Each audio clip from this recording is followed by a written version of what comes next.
Good morning friends, आज के class में आपका स्वागत है। आज के क्लास में हम लोग फिगर ऑफ स्पीच को कंटिन्यू करेंगे। पिछले क्लास में हम लोग फिगर ऑफ स्पीच के इंट्रोडक्शन और कुछ फिगर ऑफ स्पीच जैसे सिमली, मेटाफॉर, मिटोनॉमी, पर्सोनिफिकेशन, एंटीथेसिस और आयरनी के बारे में पढ़े थे। तो आइए आज का क्लास शुरू करते हैं।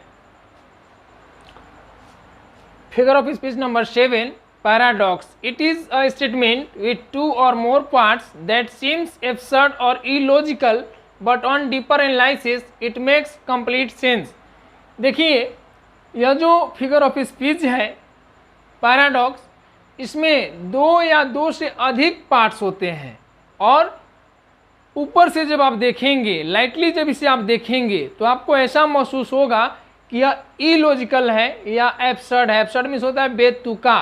लेकिन जब इसके डीपर एनालिसिस आप करेंगे, जब इसके डीप में आप जाएंगे तो आपको पता चलेगा कि कंप्लीट सेंस बना रहा है, यह सही है, इसका पूरा अर्थ निकल रहा है। जैसे child is the father of man, देखने के बाद ऐसा लगता है कि चाइल्ड तो मैन का फादर हो नहीं सकता, इसलिए सेंटेंस गलत है। लेकिन इसका मतलब यह है कि बच्चा जो बचपना में सीखता है, बच्चा जो बचपना में एक्सपीरियंस लेता है, वही एक्सपीरियंस आगे चल कर के उसको आदमी बनाता है और वह बचपना में जैसा होता है, आदमी बनकर, एडल्ट बनकर वह वैसा ही व्यवहार करता है। इसलिए यह जो सेंटेंस है वह सही है।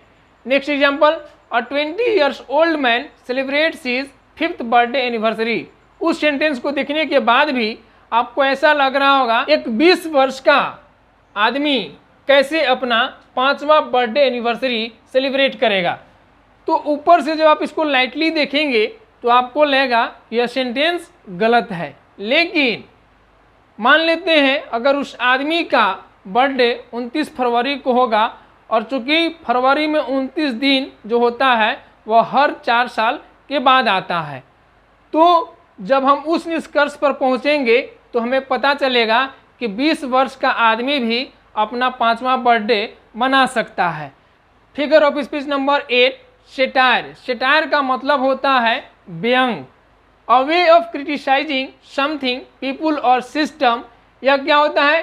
क्रिटिसाइजिंग करने का, आलोचना करने का एक फिगर ऑफ स्पीच है जिसमें लोगों का या सिस्टम का, समाज में जो सिस्टम, जो प्रथा चल रहा होता है, उसका जो पोएट है वह क्रिटिसाइज करते हैं टू शो द फुलिशनेस, बेवकूफ़ी दिखाने के लिए, और evil practice in an amusing way, और समाज में जो बुरा प्रवृत्ति, जो बुरा प्रैक्टिस चल रहा होता है उसको पोएट अम्यूजिंग वे में, मीन्स हास्यास्पद तरीके से दिखाने का प्रयास करते हैं।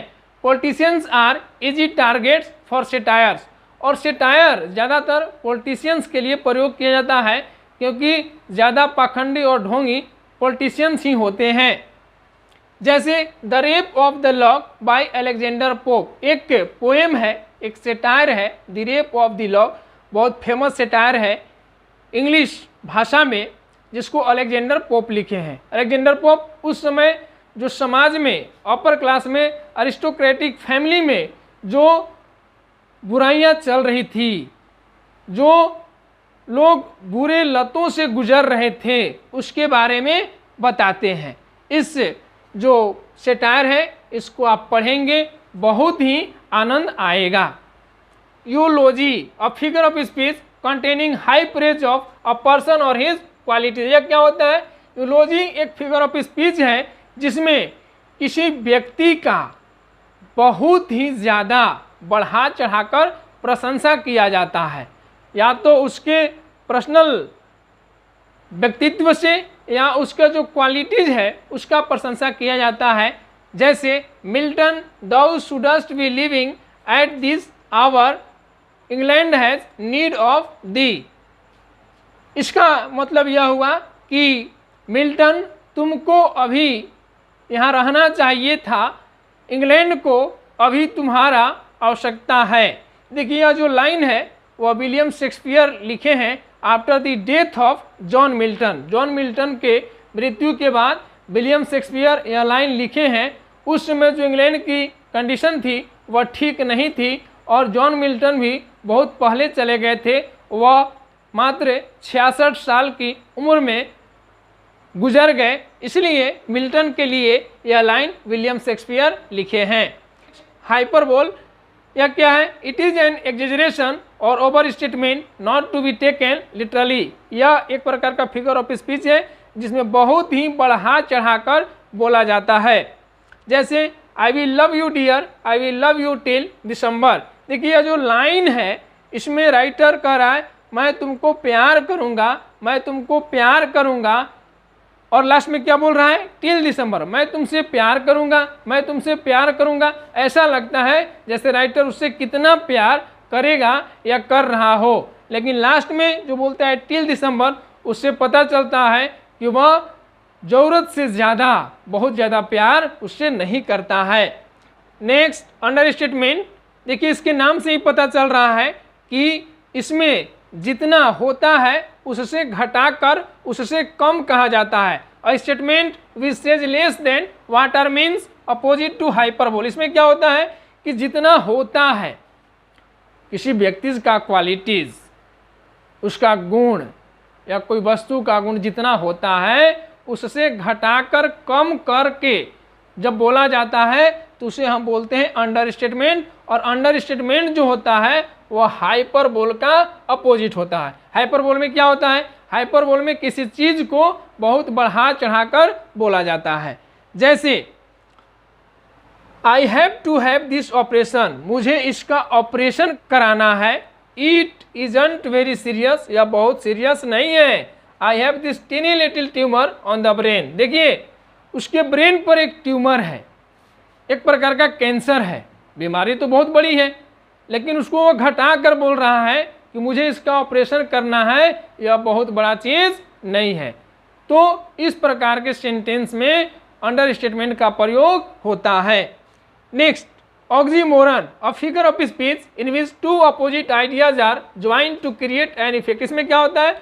दो अपोजिट आइडियाज, दो उल्टे आइडियाज को, विचार को एक साथ जोड़ा जाता है। क्या करने के लिए? उसको प्रभावशाली बनाने के लिए, उसमें इफेक्ट डालने के लिए। जैसे there is a love hate relationship between the two neighbouring country. दो जो नेबरिंग कंट्री होते हैं, दो जो पड़ोस के कंट्री होते हैं, उसमें कैसा रिलेशनशिप होता है? लव और हेट का। जब आप किसी सामान का इंपोर्ट और एक्सपोर्ट करते हैं तो वहाँ पर लव का भाव होता है, और जब आप सीमा का जो बॉर्डर है, बॉर्डर के लिए जब आप एक दूसरे के सामने आते हैं तो उसमें आपके साथ हेट की भावना होती है। इसलिए there is a love hate relationship between the two neighbouring country.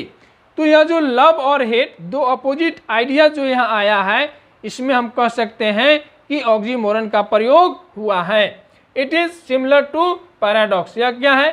Paradox के जैसा ही है। Next euphemism, a figure of speech in which a sweet or mild expression is used for a direct expression that is harsh and unpleasant। इसमें क्या होता है?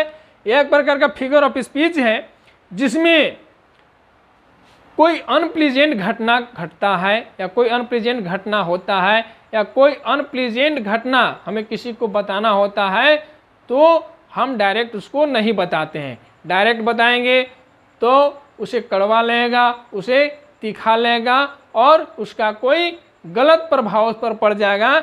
इसलिए उस स्थिति में हम उसके बदले स्वीट और मिल्ड एक्सप्रेशन का प्रयोग करते हैं। डायरेक्ट बताएंगे तो उसे बुरा भी लग सकता है, तो ऐसे कंडीशन में हम उससे बचने के लिए, अनप्लीजेंट घटना के लिए स्वीट और मिल्ड शब्दों का, मिल्ड एक्सप्रेशन का प्रयोग करते हैं। जैसे ही passed away for die, he fell asleep for die. कोई व्यक्ति की जब मृत्यु हो जाती है तो हम डायरेक्ट यह नहीं बोलते हैं कि वह मर गया, हम उसके स्थान पर बोलते हैं वह स्वर्ग चला गया, वह गुजर गया, वह हमेशा के लिए सो गया। तो इस प्रकार के जो एक्सप्रेशन का हम प्रयोग करते हैं इसे यूफेमिज्म कहा जाता है। हमें आशा है यह वीडियो आपके लिए हेल्पफुल होगा। नेक्स्ट वीडियो में हम कुछ और फिगर ऑफ स्पीच को देखेंगे।